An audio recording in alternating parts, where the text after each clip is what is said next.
Hello, what's up na naman sa aking mga viewers at sa aking sa mga followers at sa aking mga kapwa content creator. So, dahil red ang ating dashboard, so magbi-video tayo ng isang munting video para sa inyo guys. Ayan. Meron tayo dito ipapakitang mga niyog. So, biruin nyo guys, hindi na tayo bibili. Ayan.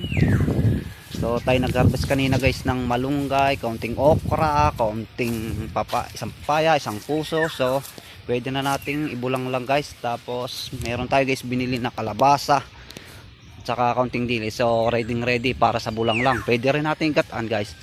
So ito yung mga tanim kong si batse. Ewan ko kung anong tawag sa iba. So meron tayong mga kaunting kamatisan. Ayan, may mga okra.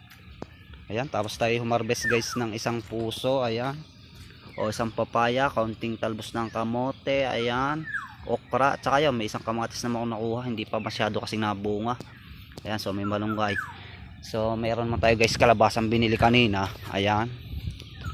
So ito guys ang sinasabi ko sa inyo. Halimbawa naman kayo marami ang lupa at mga binibenta nyo, huwag nyo sayangin sa kaunting pera. Halimbawa milyon man yun, ang halaga ngayon ng pera ay mababa kasi ang 1 milyon, 2 milyon mamaya ubos na yun. Ay samantalang huwag nyo munang ubusin lahat ng lupa ninyo, magsisisi kayo sa huli kasi malaking bagay mayroong ganitong lupa, matatamnan nyo. Tapos huwag naman sana mangyari na magkagera o kung ano man, mas makakasurvive tayo kaysa tayo wala ng lupa.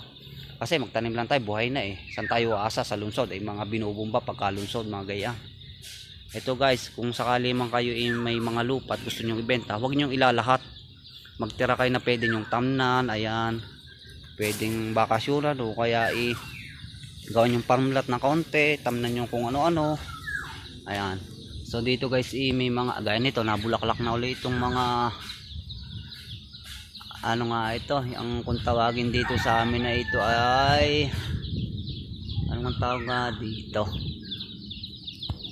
Ayan, nalimutan ko na guys ang tawag. So pasensya na guys, nalimutan ko na. Ayan. So ayan, so pagka gusto naman natin ng tinola guys, ayan.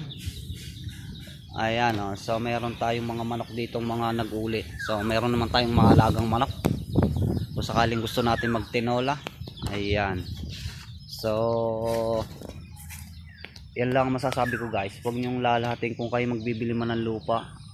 Kung kayo man magninegosyo, huwag nyo ubusin na yung lupa kasi sayang din. Kasi dadating ang time na magsisisi nga tayo kasi guys, napakahalaga ng lupa. Ang lupa kasi tumataas ang value. Ay kung ikaw naman mahilig sa sakyan, ang gusto may bumili ng sakyan, ay di kung kailangan mo lang pang negosyo o kaya naman ang isa pang family lang, tapos ang isa may pang negosyo.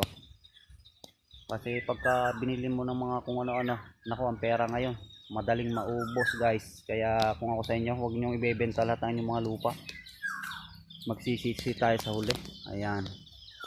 So yun lang masasabi ko guys, dahil nga pula ang ating dashboard. So kailangan natin mag video ng konti para naman matuwa si Meta sa atin. So thank you guys for watching again. Ayan.